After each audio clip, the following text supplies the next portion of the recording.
We are a credit-based system. We create money through debt. And what that means is that we cannot handle deleveraging events. War is money. These have incentives that you and I probably don't align with. Oil is the blood of the world.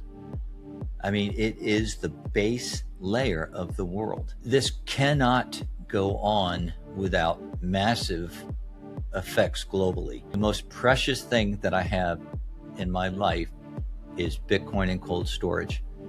It is the single thing that I can count on. The more you learn about Bitcoin, the more you understand Bitcoin, and you realize that it has no counterparty risk in self-custody, that you can transport it anywhere in the world at the speed of light with final settlement. If you just zoom out, Bitcoin's got one place to go. It's up and to the right, and it's...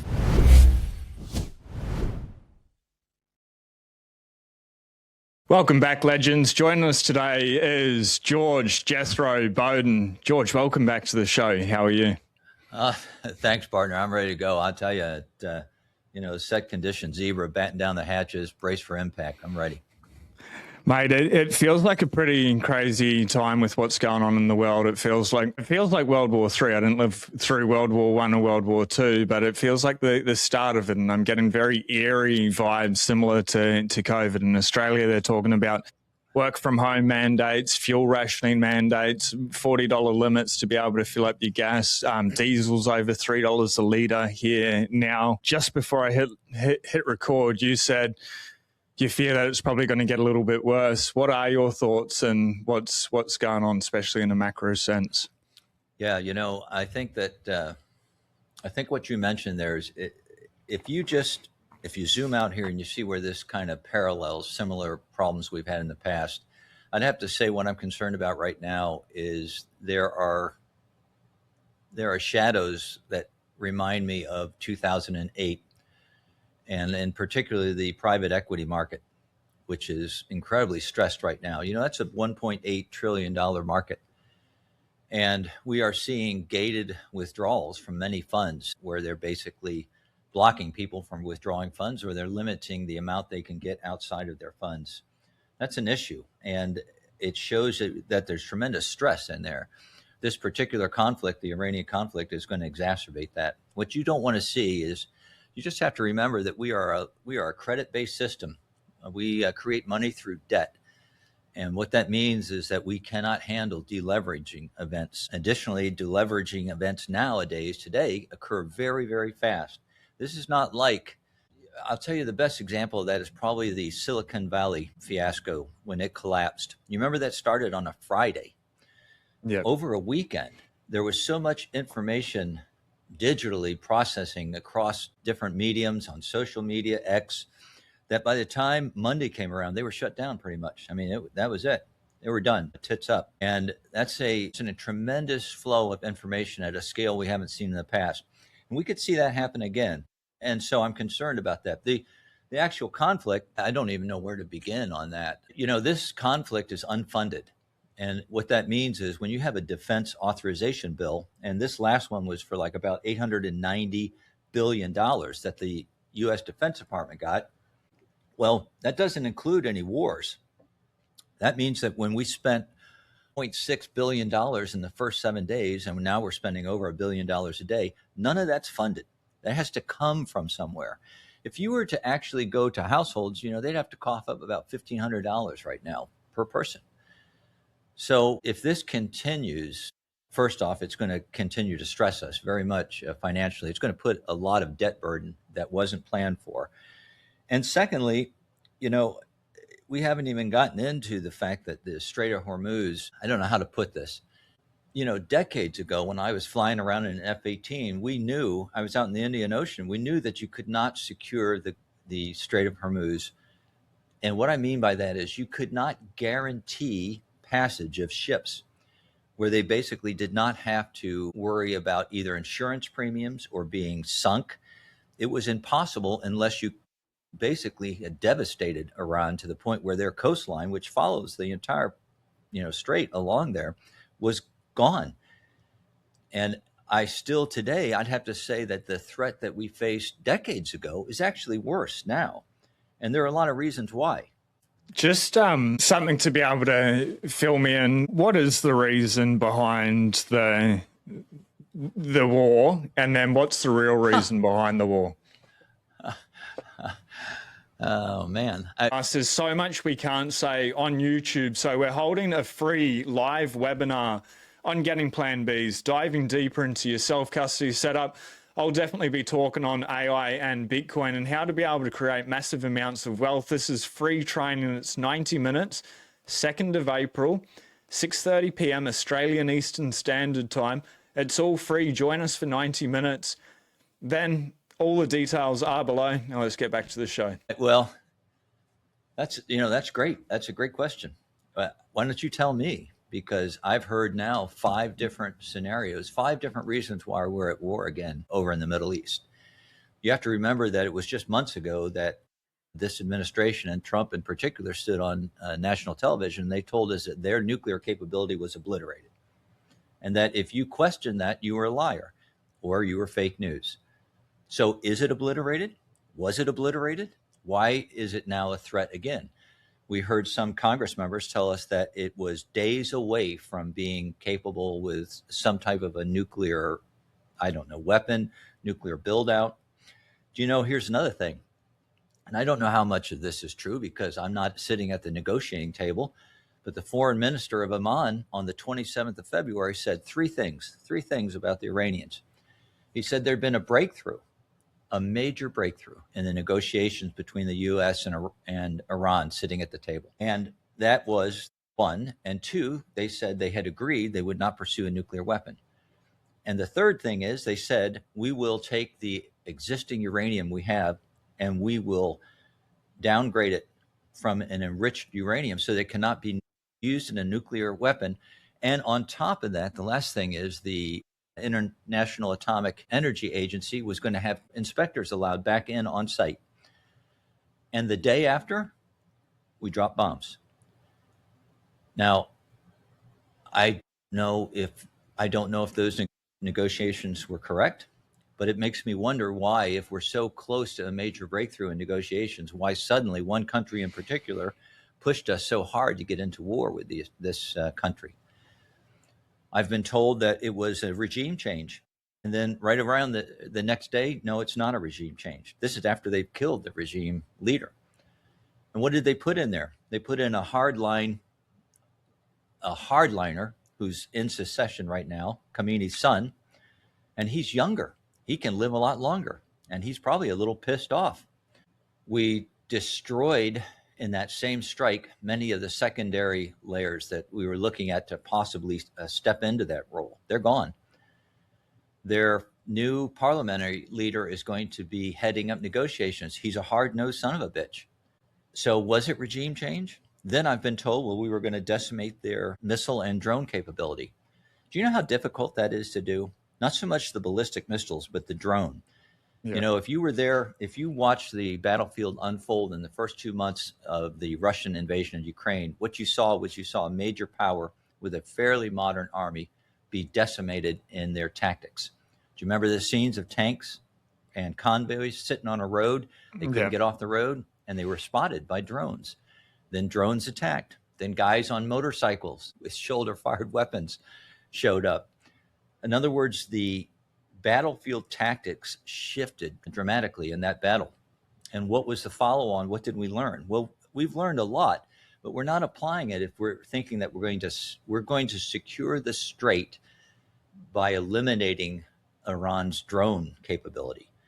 That drone, they're more potent drones. The Shahed 131 and 136, they're cheap. Cost them like $10,000 for the cheapest model. If they soup one up, the 136, they can get it up to about $50,000. You know, when we fire those fucking Patriot missiles, they're $2 million a shot. Wow. And you know what? Doctrine, if you're sitting there on a battery and you engage to intercept, you're supposed to fire two Patriots for every engagement. That's $8 million down the tubes. And we used them. We actually did use some of these against those Shaheds. I've heard that there were some inexperienced operators, probably within a different country's control, that ended up putting the damn things on automatic, and they fired all 8 salvos because it has the battery of Patriot missiles usually has a contingency of 8 that can be fired at once. And, that battery, just to put the battery on the ground, that's $1 billion battery of Patriot missiles, $1 billion for each one. And my count was we fired about 1,000 missiles within the first few days. We only make probably 900 PAC-2 and PAC-3 missiles. And it's not important. All you have to know is we don't make a lot of the damn things. I don't know where we're at now. Are we at like 3,000 missiles that we fired? Or look at the THAAD missile defense system. That's even worse. Look at the cruise missiles that we've expended. Getting back to your question, okay, why are we there? I listed the 3 things. There's a couple more that they put out there. I don't understand the strategic thinking that is behind this conflict. If I was correct in what I said, that there were military planners decades ago who knew you could not secure the strait with our current technology and the battlefield tactics we were going to use, then explain to me today, when the threat has changed so dramatically, and when this new warfare that I'm discussing, drones and inexpensive missiles and AI controlling a lot of the targeting that we're seeing here, why is it that we can't secure it now? Because that, if anything, it's more difficult. And the last thing I'm going to say on this is this, and we can talk a little bit more about the ramifications, what's going to happen in the next 30 days if we don't fix this son of a bitch. But the thing is that the last thing I'll say is, if you're unable to just guarantee safe passage, in fact, that's it. The asymmetric advantage here to this little country where we've pretty much sunk their entire Navy. It's probably on the bottom of the ocean. I don't think they have one more fucking jet that they can put in the air. So we have total air superiority. And what I'm saying is that it still can't secure the strait, because all it takes, it's the threat. It's just to make it dangerous. That's all you have to do. Just make the strait dangerous for a ship to pass through. Their insurance premiums are going to be off the charts. And what's going to happen is Iran is doing it now. They're going to start charging for safe passage. And you know what that means? I mean, they're making money on these ships now that they're guaranteeing safe passage to. We're approaching 4 weeks here, and they're still controlling traffic through the strait. So you asked me, and I can tell you right now after talking, I don't know what the strategic plan was. I don't know why we're there right now. If you've still got your Bitcoin on an exchange, or you're looking to take your Bitcoin security to the next level, I've partnered with the Bitcoin Way. They offer live help for setting up cold storage, running your own node, keeping your Bitcoin private, planning for the future, using multi-sig, and so much more. They never touch your keys. They will not touch your coins. Instead, they'll show you how to buy and keep them safe.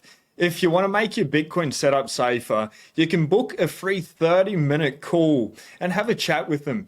Safedine Amoose, the author of the Bitcoin Standard, Natalie Brunel, Preston Pish, and so many more recommend the professional IT cybersecurity team.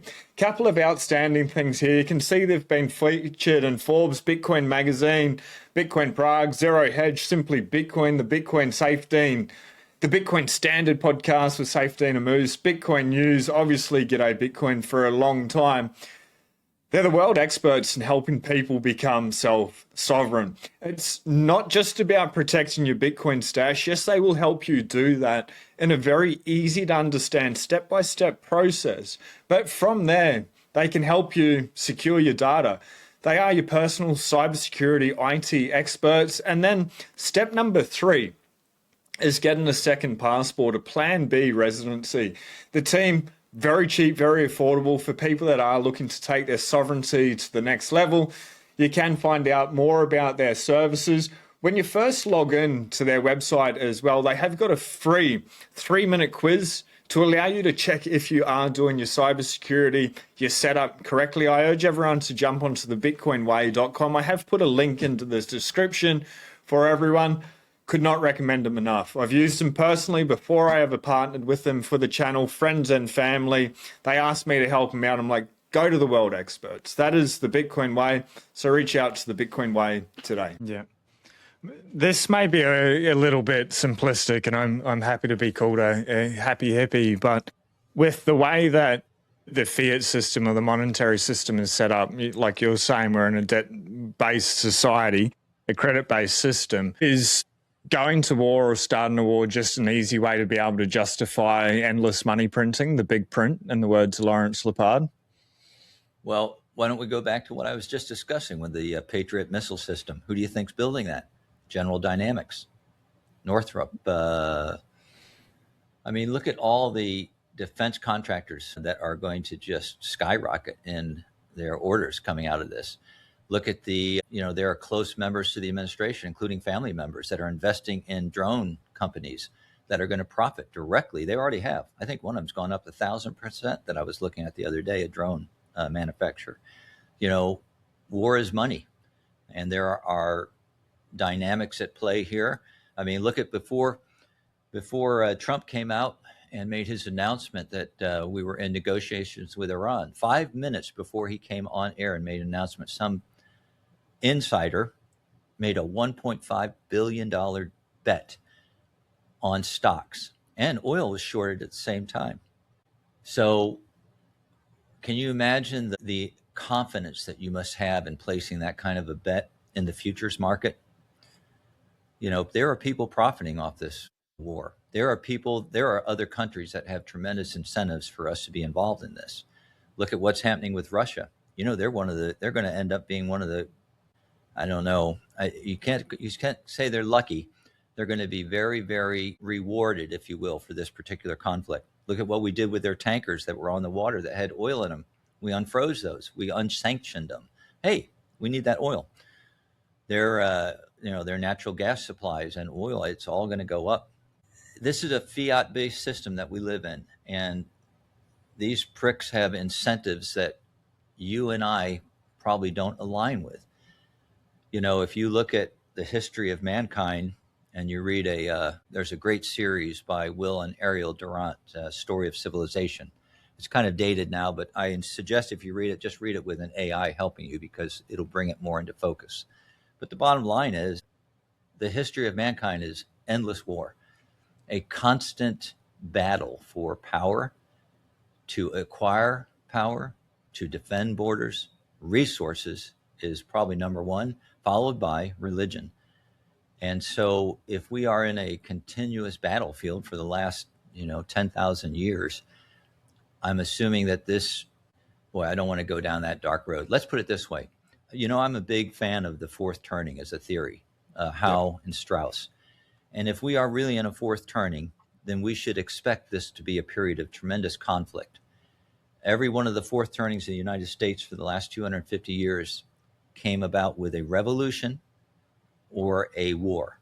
So, yeah, this is a fiat world that we're living in. And I think that the fiat-driven system enables or incentivizes war. Yeah, unfortunately, I agree with all of that. And I also align with us being in a fourth turning. You sort of mentioned going into, if this war continues, what's the next 30 days look like? At the moment here in Australia, first world problems, but our fuel, it's going up. Like yesterday, it went up 2 cents in 1 hour, but it's roughly about 4 cents a day that it's going up. Things are escalating more and more. We had a whole lot of ships turned around and sent back. I saw something this morning that maybe the US is going to help us and support us with a couple of fuel shipments, which is surprising given how much Labor, the current political party, shits over America and Trump at the moment, but they're happy for handouts. Anyway, I'm saying that I went into the shops the other day, the supermarket shelves, I went and stocked up on some extra staples, a little bit more than the 2-week supply we always have here. But it feels like, I think really it's going to escalate, or there's the chance of escalating, and then there's going to be a bit of a panic. What do you see happening over the next month?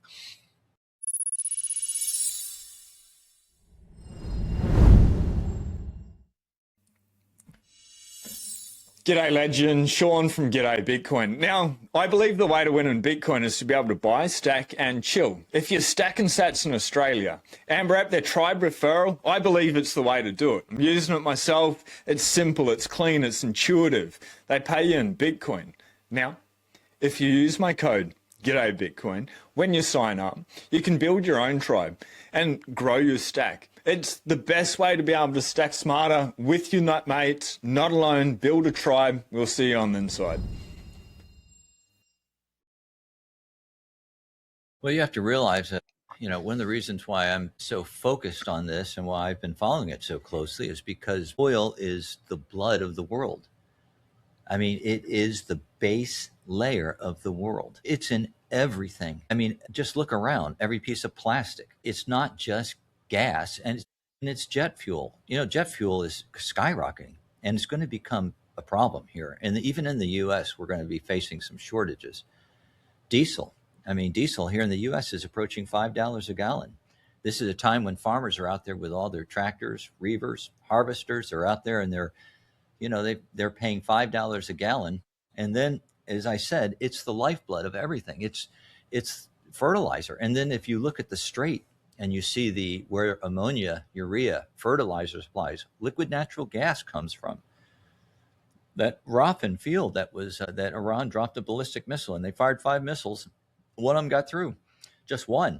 And it did so much damage, they're saying now it's going to take 5 years to replace it. Well, so the knock-on effects here are incredible. We just printed a producer's index CPI, or an inflation index, of 3.4%.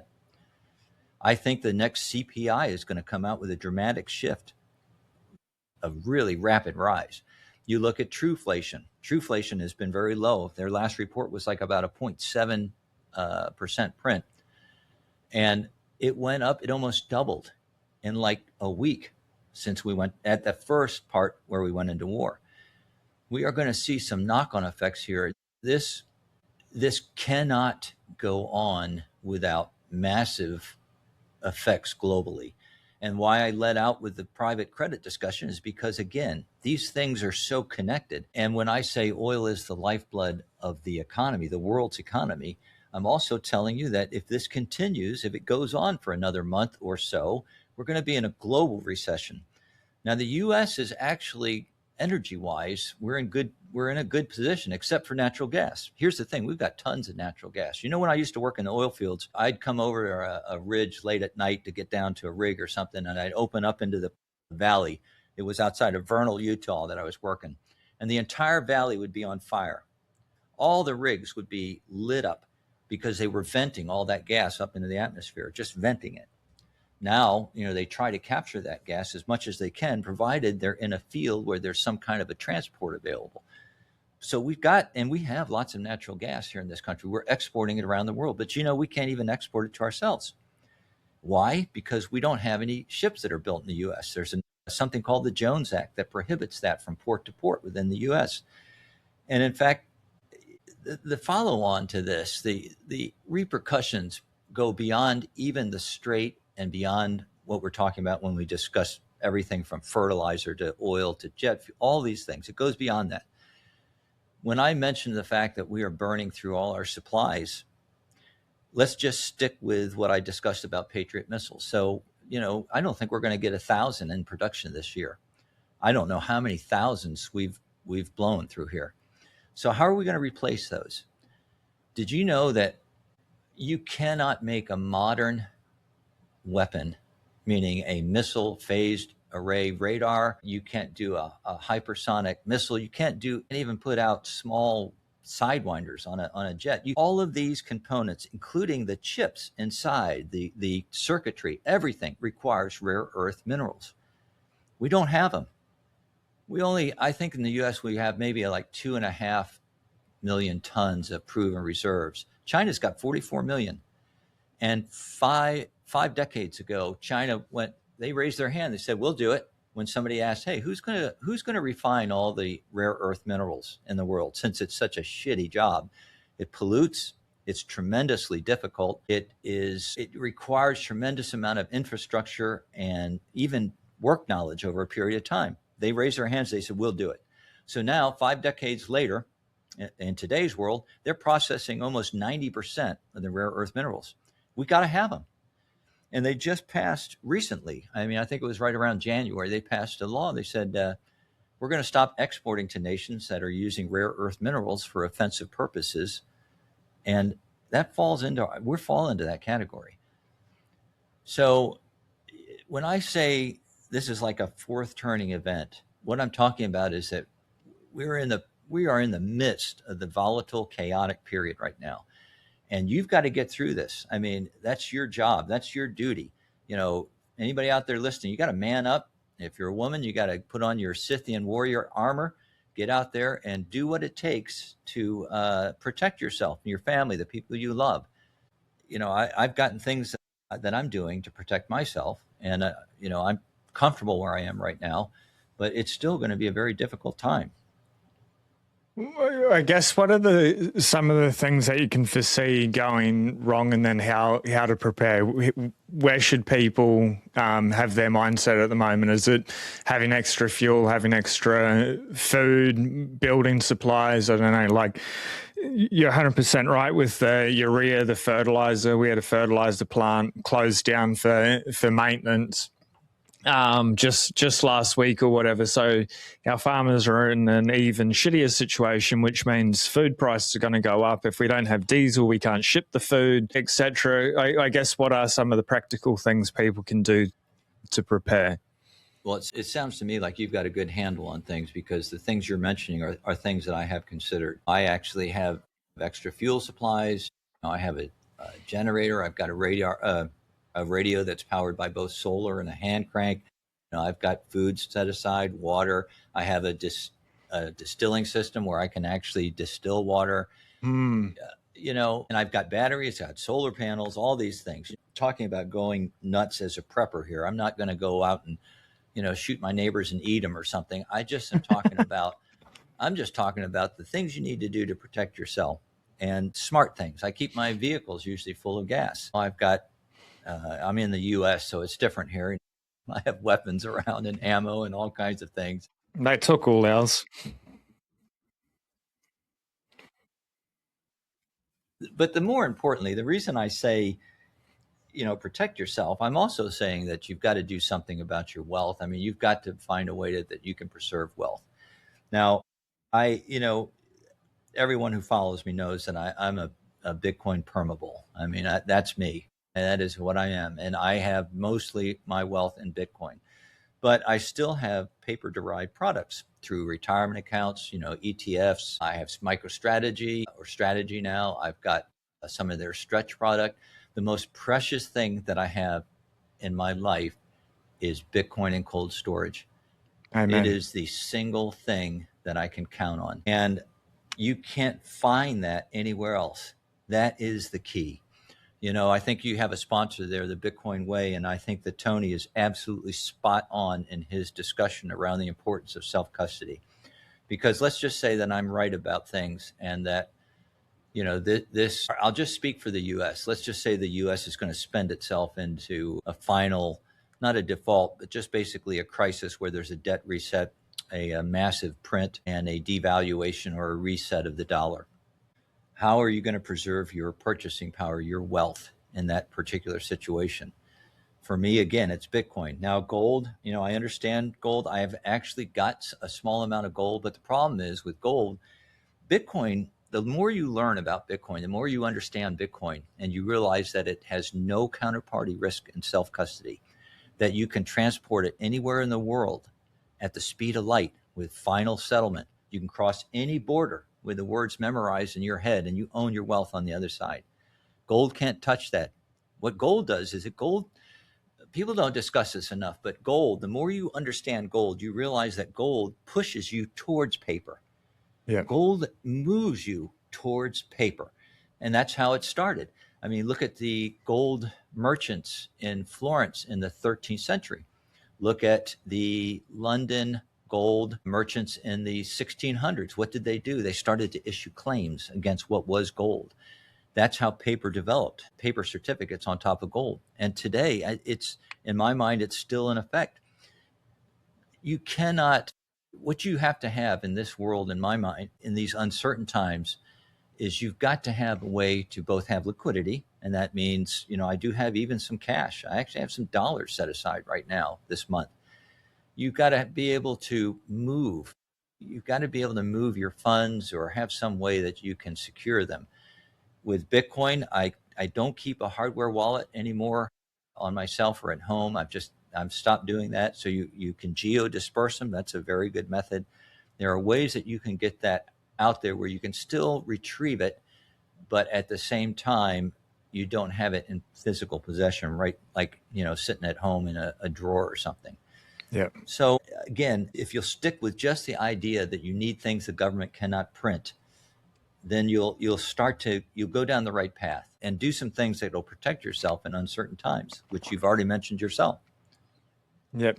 And on the point of Bitcoin, I completely agree. Bitcoin self-custody. I was actually last night laying in bed next to my wife, and she's like, you're looking at all the news, you're on X, like you're engaging with what's happening with the fuel and the insanity in the world.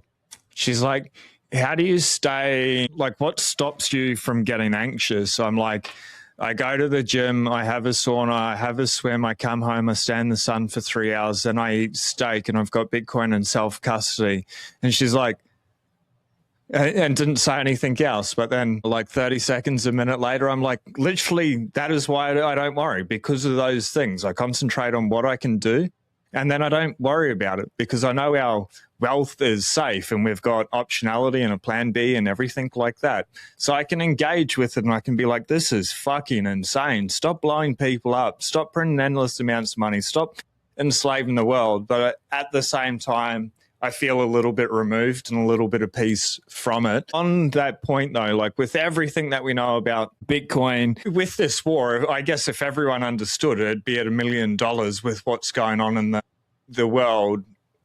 People, like I saw a post that they're frustrated that Bitcoin's not higher than what it is now, that the all-time high of 127, it didn't last long, this time feels different or whatever. For people that are worried about the price not doing what it's designed to over a longer period of time, like how would you respond? Yeah, sentiment has just kind of sucked lately. Which is great for buying. It's great for anyone paying fucking attention. It's kind of pitiful to see this, though. I don't pay a lot of attention to some of that angst because now I will tell you right now, something everyone should know and should take in and realize that just like my kids sometimes think I'm an idiot, I often am an idiot. I'm often wrong. I mean, I was certain that we'd end up at 200,000, I think was my base case in this, but that was in a cycle, meaning even 6 months ago, I still was believing in the 4-year cycle. Just Marty Bent had a great guest on. I'm not going to mention his name because I disagree with him, who made a case for that the 4-year cycle is still intact. And a lot of it's based around the power law theory. I'm a big fan of the power law. I think there's a lot of, if you understand that power law is built around the idea of networks and the fact that it does a really good job of describing some type of network effects, definitely Bitcoin would fall in that category. I think it's a valid model. But what I did not understand, and it still kind of takes me back, is the fact that I did not anticipate that 100K was going to be such a tremendous price point for people.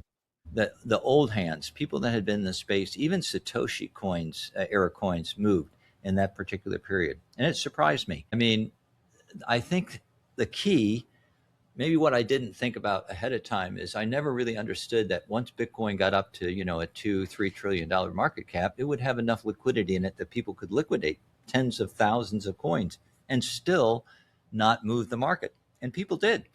Yeah. I mean, we had million coins move over a very short period of time that were for long-term holders.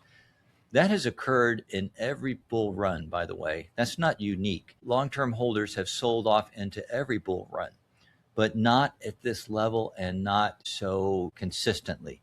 I think the good news is that I was also on the other side. I was equally surprised by the amazing resilience and demand on the demand side, whether it was ETFs, whether it was institutions.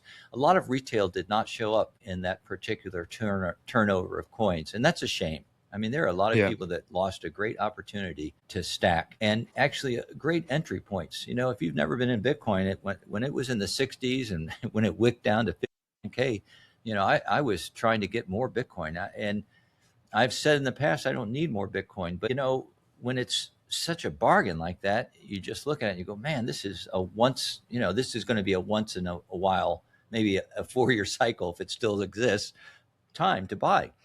I told so many people, I was jumping up and down, waving my hands when it was in the 20s, and when it dipped down into 16 something, 17K, I was telling people, I remember telling buddies, this is a great entry point. This is a great moment to buy Bitcoin. If you just zoom out, Bitcoin's got one place to go. It's up and to the right, and it's fucking forever. And so I don't know why this is such a difficult thing for people to grasp, other than, I know it's painful when you look at something and you think that you've realized a loss in it, but unless you are forced to sell, you're never realizing a loss. I live a life, I don't have any debt, really. I'm a boomer. So I bought my house for like 12 marshmallows, decades ago. And I don't have any debt, zero debt. I own all my vehicles and everything else. And so I don't have I'm not trading on margin. I'm not leveraged. I don't need to do any weird machinations. I can just live my life. And, I've said this before, I'll say it again. There is a time coming. The entire world right now is trying to build financial products and securitize Bitcoin, all this shit they're building on top of it. And you are going to see products that will allow you to keep your Bitcoin if you wish.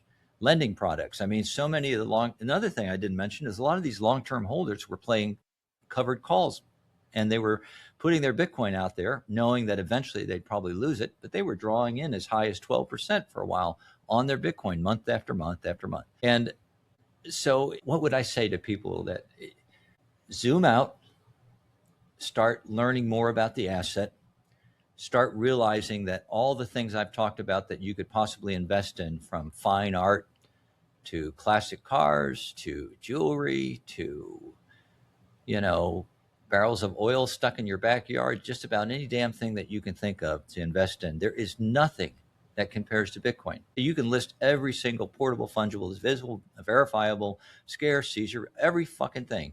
It beats anything.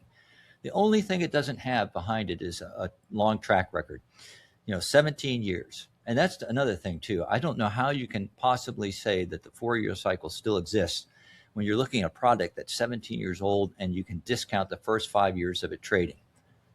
That's not much to go on. Not really. I'm just talking about fine art. This is totally switching gears, but you've got some incredible artwork in the background produced by yourself. Do you just want to, I'll see if I can bring you up full screen on this, or the editor will bring you up full screen when he goes through, but do you just want to talk through some of those pieces and then we'll go into a little bit of Knott's first call? Yeah, it's good. It's good to talk about that, because I will say something else too, let's just say that there are Bitcoiners that are listening to this right now. And let's just say that this is a fourth turning, or it's a period that we're going through to get to the other side. I haven't even discussed yet about AI's role in that fourth turning, because it's powerful. It is going to be probably the most powerful revolutionary technology that we've ever seen. Yeah, it already is. It is. And it is growing exponential. And remember, exponential is used a lot, but in this case, it really is exponential. It's a singularity, a moment in time that we will never forget. I'm so grateful to be alive to witness this transformation.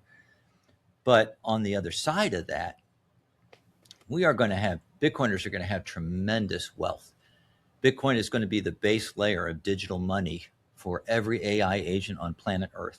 They're all going to have digital wallets. They're all going to be engaged either in Lightning, stable coins, and a base layer of Bitcoin. Bitcoin is going to be like the U.S. treasuries of digital money, and everybody's going to want some. And Bitcoin is going to go to the fucking moon when it does.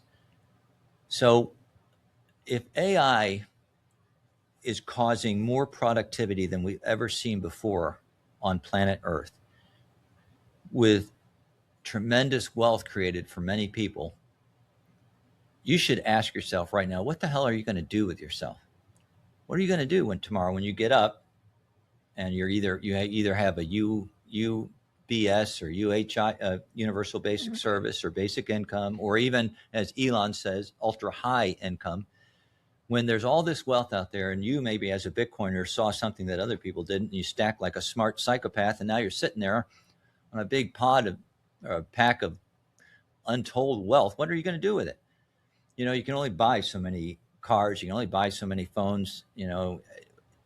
There's got to be something in life that's more important, something that is worthwhile doing, whether it's helping other people, helping your family members, maybe just doing something about who you are as a human being, whether it's working out, whether it's trying to learn new skills, do something. But part of that is I do believe that people should be creative.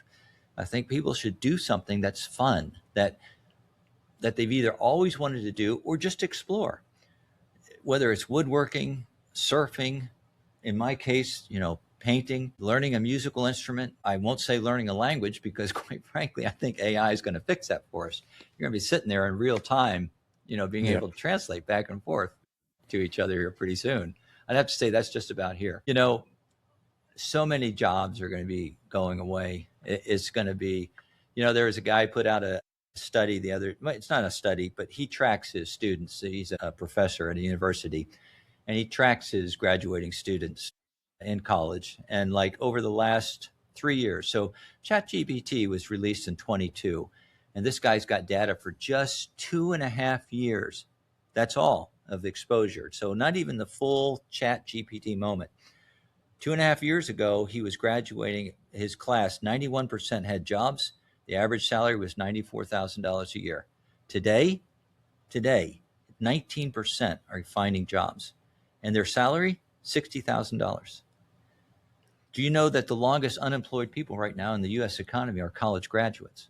Oh my God. Things are changing quick. That's scary, and I'm running a 12-month mastermind, and it's touching on 4 areas: the habit stack, obviously, like dialing in your day, your healthy habits, etc. But then AI systems, Bitcoin, and then personal branding or a distribution network. And it's really like everything you just said. If you're not paying attention to AI, if you're not looking after your health, if you're not out there, the world's going to change very quickly. Like it's already changing. That moment's here. So it's either people can learn the tools and they can make the most of it and they can profit and they can find this abundance, or like they eat the World Economic Forum's bug slot, which is coming. We just had Ursula von der Leyen from the EU here in this country, very closely tied to the West. So like all that shit, UBI, central bank digital currency, social credit scores and stuff are coming. So I think everyone needs to learn AI, leverage it, sort out your wealth within Bitcoin, but then find a hobby, whatever it is. And you're obviously very, very good at your talent. The picture of the lady with the green background and the black dress behind you is stunning. Thanks. I appreciate that. Yeah, I'm going to start doing a series of library series, just kind of highlighting old books and that feeling of what it was like to be in a place of great knowledge and books. Did you know recently, another thing too, is Denmark's moving away from digital learning curriculum and textbooks.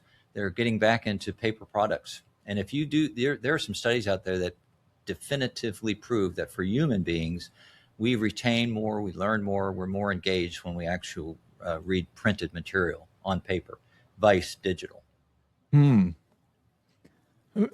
Fun fact, I went for my private IFR book test on this Monday. I hardcore failed it twice in a row, back to back. So I need to revisit it. But I went through all the textbooks and learned from it, self-study, but obviously it wasn't effective. I didn't get to that outcome of passing the book test. It's definitely the hardest thing that I've ever done. So that just sort of fired that off. But I'm going to seek different ways and get a mentor to be able to teach me, but I stuck with the books and it still didn't stick in with me on that with the paper copies, unfortunately. Well, you know what? A lot of people learn different ways though, and you never really know. For instance, I lost my medical license when I was flying for Delta after a motorcycle accident and a brain injury, which is another good reason not to pay attention to me since I've got a traumatic brain injury too.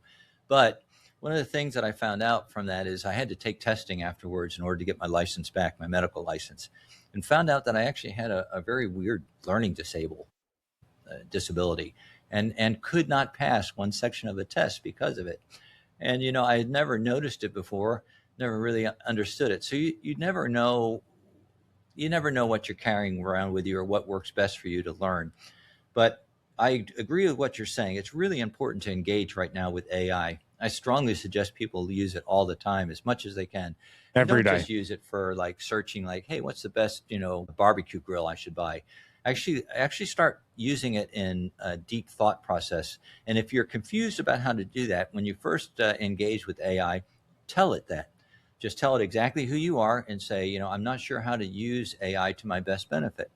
And as you get involved and you start to understand what prompts are, meaning your questions to it, you can actually ask the AI agent to write a prompt for you. You can say, hey, this is what I'm interested in. What kind of prompt should I write? What kind of questions should I ask you to make this work? And it will tell you. So there's no reason to not be using AI and engaging with it, because it's not going away. I mean, this may be a bubble with some of the financing that we're seeing right now, the incestuous relationships between the frontier models and the large, the hyperscalers and the semiconductor producers. There may be, but AI itself is not going away. It's here to stay. Yeah. And even like the local model that I have on the Mac Mini here, I've got it set up OpenClaw. It's about as powerful as what ChatGPT was at the start of last year. And this is running on a little $1,000 Australian device or a $599 US device. Like, absolutely amazing, because it has improved so much. We don't think it's magic, but if someone was to give you the Mac with the local LLM on it last year and you didn't know the current state of AI, you'd be like, holy cow, like, I'm living in a world of abundance magic. I call it like a genie in a box, because the wishes never run out. They keep going. You can keep asking. And the more you ask it, the more it learns about you, the better it becomes at granting your wishes. Like, it's amazing. It replaced $10,000 worth of software. I'm trying to get it to my email listing, like list for our online training company and stuff. I'm getting it. It's been building for the last 9 hours and 43 minutes. Was the last text message I got from Lindy saying Chuck's still going with this build out of software. And we got the concept yesterday. It was good. I'm like talking to my phone, change this, and this, and then go ahead and continue to build it out. And after this conversation, we'll get a bit of an update, see where it is. But I'm not a coder. I'm not a developer. I dropped out of school, and I can do anything that I can dream of pretty much. Can make it happen, replace anything. It's absolutely amazing. Obviously, it takes work and effort and systems and workflows and work process and stuff like that, but you just learn them, and it's amazing. That's great, Sean. I applaud what you're doing. It's so much fun. So the world's absolutely crazy. People need Bitcoin in self-custody. AI is coming. I guess not first core. Spicy subject. Another spicy subject. Before we went live, you're talking about an insider from Core has been coming out, I guess, with some pretty interesting information. I've really been head down, bum up, trying to pass that test, which I didn't. So I've been a little bit outside the conversation. I was wondering if you'd be able to fill me in. Well, really, you can go back 6 months ago. Samson Mao had a discussion with Danny Knowles on what Bitcoin did. And he told him, he said, look, it's going to come out. Eventually, you'll see. The information is going to start to come out on what some of the things that's been going on behind the scenes. I started getting involved in this last year before Prague. So by like May of last year, it's coming up on a year now that I've been involved in this controversy around Core. And for those who don't understand, Core is the implementation. They're the software implementation to run the Bitcoin protocol. And so at that time, 99% of the world was running their software. They basically were unchallenged. And the more research I did, the more I felt like their model was broken, how they operated. And eventually it got to a point where I really felt they were corrupt, that Core itself was rotten, that they had gone rogue, that the Core developers, or especially the maintainers, the people that have what is called commit access, probably there's only 5 of them now, that When I say corrupt, I mean corrupt inside, because their ability to self-regulate themselves was gone, and corrupt from the outside because I felt that some of the organizations funding them were corrupting them. And, I also said that they were incompetent and that you could not trust them. You can imagine the shit storm that I have taken from my comments. I've made several videos on it. And so what, at the end of a year's time, what have we learned? Well, first off, I was correct about a lot of that shit. The more that stuff is coming out now, I'd have to say the first real insider that I've been able to follow and to get a feel for what I thought was the issue, which was from both Brink and John Newberry, the core developer, John Attack, has come out and he's given us some of that background information. And, the guy is very even keeled, and you can tell. And by the way, he really is seasoned. And I mean, I think he has more commits than just about anybody in Bitcoin Core. And if I'm wrong on that, I do know for a fact that he has been strongly involved in review process inside of Bitcoin Core and has done an incredible job. And he's older. And what he has divulged is that my concerns around the funding process, I believe, are valid. That, that these organizations, Chain Code Labs and Brink, were inserting themselves in ways to the Bitcoin Core developers they should never have done.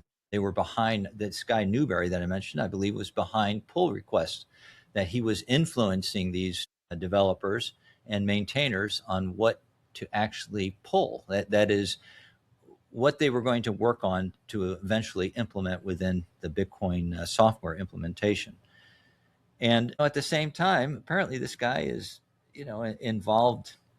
Fuck, I hate to even talk about this shit, but involved romantically with some of the core developers, the maintainers. I think this system, again, just getting back to what I said before, I think that this core itself is not able anymore to go forward as an organization without a major change. And fortunately, we have something now. I mentioned before they were 99% of the software implementation. Guess what? They're not now. Right now, they've lost, I think that almost one out of 4 nodes right now is running knots as an alternative implementation. I run it. And if you're a Bitcoiner out there, you need to be running a fucking node. Get a node and then do your own research. I suggest you run knots. The other thing is that just recently, Samson Mow just announced that he's forming a 503C, and that they're going to be raising funds to fund developers that are going to be more aligned with my views, I think. Jimmy Song's involved in it too, which is I'm a hardcore Bitcoin maximist. I think Bitcoin is money. It's money. It's peer-to-peer electronic cash. It's the greatest monetary invention in the history of mankind. Amen. Damn right. And so I don't want to see any arbitrary data on the fucking blockchain. I want us to fight. I want us to create as much friction as possible against that. I want to make it difficult, expensive to use the blockchain, Bitcoin blockchain, for anything other than money. And I believe that the Bitcoin software implementation, what we run in those nodes, I think it should ossify eventually. I think that's where it has to go. It has to ossify eventually. And I think that you should treat that like a hot stove. You should be keeping your fingers off the damn things, not tweaking it, not trying to turn it into some kind of a implementation that carries a place for developers to build use cases on Bitcoin. Yeah, they can certainly fuck off to Ethereum if they want to play those games. Exactly. And, the greatest example of that is one that everyone's talking about, and that's Vitalik Buterin, 2014. What did he do? He said, you know what? I'm going to develop Ethereum because I can't make it work on Bitcoin. These people, in those days, the core developers and the core maintainers were so toxic that he didn't feel he could work with them. He never wanted to develop his program knowing they might rug pull him. That's what we need. And so I'm absolutely convinced. Nothing has changed for me. I think Bitcoin Core, and I'm not talking about all the funding process, SATs 31, HRF. I mean, there are probably good funding platforms for Core. So I'm going to say to you out there, if you're listening to this, get off your ass and start funding some of these other protocols. If you're not getting a request from someone that you can work with on the not side, then make that happen. Find somebody you can work with. If this new production ready company that Samson Mao was putting out the other day, contact them. Start putting some money into these. We need several. We don't need centralized software implementations of the Bitcoin protocol. We need decentralization, and we need people coming up with different ideas, and we need people aligned with what it means to be Bitcoin maxi, and that Bitcoin is money. I absolutely love it. I was going to ask, and I don't think it's a real good question, what does being a Bitcoin maxi mean to you? But I guess a better question is, how do you feel coming from the mindset of a Bitcoin maxi engaging in the world? Well, I've gotten a lot more skeptical of the world. I have found that being a Bitcoin maxi, I mean, the more you get into Bitcoin, the less tolerant you are of different products, especially shit coins. There's nothing you can't there. I'll see a shit coiner sometime and I'll just block him, even if he's not engaging with me, just because just to block him. I'm not like Lynn Alden, she's so nice. She doesn't block people. She'll mute them or something. Not me. I just can't wait to hit the block button. Yeah. And the other thing is, being a hardcore maxi means that, you study your ass off. So the more you study Bitcoin, the more you look around and you see how broken this system is. We've already discussed some of the things that are wrong in the system. Fiat money, this current system creates war. That's what it's all about. What if I were right? Let's just say it is about $1,500 a person right now within a family. What would you do today if the U.S. government, I'm talking to our U.S. people, right? What would you do if they came up, knocked on the door and said, hey, we need a check for $6,000? How many people do you think would pay that? But they can get away with it because they can print like a son of a bitch. And they can do it in such a way to mask its effects until further down the road. And I'd have to say that further down the road is here, kids, because right now, again, I'll just focus on the U.S., but it should give you an idea of where all these countries are. The U.S. we take in $5 trillion every year. When Biden was in office, we spent $7 trillion. You know what we're going to spend now with Trump in office? $7 trillion. Didn't change at all. In fact, it's going to go up. We're going to spend more because they've already said they want to increase the military budget to $1.5 trillion fucking dollars. Do you know when I said that we spent the defense authorization bill was, I think, $893 billion last year. Do you know that if you take the biggest countries in a row after the United States and add up their defense expenditures, you have to go through 9 of the next largest countries on planet Earth to match the U.S. And that's China, Russia, France. I mean, it's just all the countries in a row, 9 of them. And they won't match our budget. This system, being a hardcore Bitcoin maxi means you look around, you question everything. And it's getting more and more difficult to do that with AI in our news feed. You have to realize that you are being driven to enragement by many of the algos because that's what they want. They want you to click. They want you to eyeballs on. And you have to fight that. You have to look and go on first principles and think. You've got to, question narratives. You've got to understand when people tell you this is about regime change. Well, fuck. If it's about regime change, what is the change? What's your plan? If somebody tells you, you know what, we're going to take out all their missile and drone capability, start doing some research. Find out what it's like today on the Russian-Ukrainian battlefield. They're getting more and more drones engaged in warfare. You can't stop this. The battlefield shifted forever on the early months of 2022, forever. It'll never go back. You have an asymmetric power advantage now as a small nation to develop these drones. And when you use AI and you incorporate these drones in what's called a neural net, you're going to see warfare escalate. What that means is, imagine I launch 1,000 drones and they're based on an AI large language model that syncs them, not to do beautiful ballet in the sky, but syncs them as a learning neural network, like a brain. Every single thing that one of those neural network, one of those little fibers at the end of the brain synapse senses, like a drone finding a little troop, say under a bunch of trees, that entire swarm instantly has the same knowledge. They're operating like a brain that's up in the air, can see a long ways. Warfare is different today, and it's not going back. And so, one of the problems for the U.S. is, even with our most powerful military, and we know that things have changed. I mean, the Department of Defense, they're on top of this. DARPA is involved in so many programs to try and weaponize AI and to understand the threat. The battlefield implementation, it takes a long time. It sifts, and it's from hard lessons learned out in the field. So I don't remember what your original question was, but whatever it was, whatever. Whatever it was, get Bitcoin into self-custody and run a fucking node. George, it has been an absolute pleasure. I'll put all your links below, but where should we send people to learn more, get the highest signal that you put out? You can see my name on the screen. If you just type my name into Google or an AI or something, it'll tell you who I am and where to find me. Yeah, I'll put all those links below. It's been an absolute pleasure. For the listeners, if you haven't already, hit subscribe. If we vibe, please do something nice for yourself today, for somebody else. Be blessed. Peace.